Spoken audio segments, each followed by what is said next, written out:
Hey guys, what's going on? Today I'm going to show you guys how to replace a wheel bearing on the front hub of a S13. Okay, so my bearing's obviously out already. I forgot to record this step, so I'm going to show you guys what to do exactly step for step. So first thing you want to do is take this clip out. Imagine the bearing's still sitting there, obviously. There's two little spots right here and here for your flatheads, so you're just going to want to shove a big flathead in there because I use these small ones.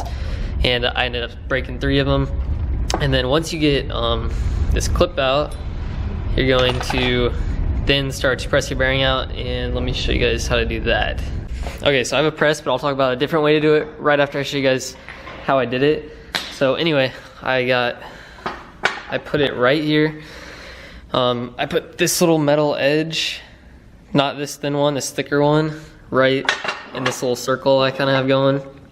And then I took a socket and I put it in there, as you can imagine.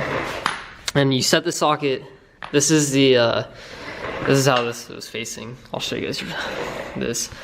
So anyway, you set the socket on top of here, inside of the hub, and then you just start cranking down on it, and it should pop right out. Hey guys, we're back. We got the bearing, and I'll show you guys how to put this thing in. Look at that. Looks hella good. So here we go.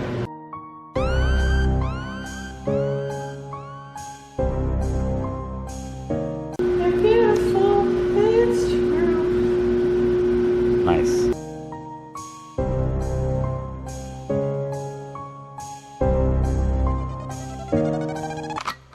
Alright, if you don't have a press, you can rent one of these things from AutoZone, like a bearing press kit or something. I don't know what the fuck they're called, but anyway, you can rent one of these. So we're gonna throw this in right now. She's all set up.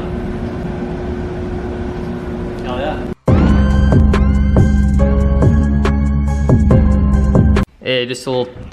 Dude, you fucked up my shot. Just a little tip, if you don't have a socket or anything, you can use the old bearing and then put something on top of it and push down on it to get the bearing the rest of the way in there. Okay guys, she's in. Looks hella good. Nice and fresh, unlike this old piece of shit right here. So that's how you install a new wheel bearing on your fronts. I don't know how to do the rears yet because I haven't done them, but anyway, that's how you do it. Thanks for watching. Don't forget to like, comment, subscribe, and ka-chow. Little clip at the end of the video here. Got a new clutch for the 240. So let me just get this out of the box here. Here she is. Let's check her out. Oh hell yeah, I got some stickers go on the back windshield. Those are on my car for sure. Damn. Nice ass pressure plate. Look at that. Look at that. Woo. That is a nice clutch. Nice ass clutch. This is probably the nicest clutch I've ever owned. Damn, that's fucking solid. Look at that flywheel. Damn. Damn. All right, that's my little unboxing there, so yeah, thanks.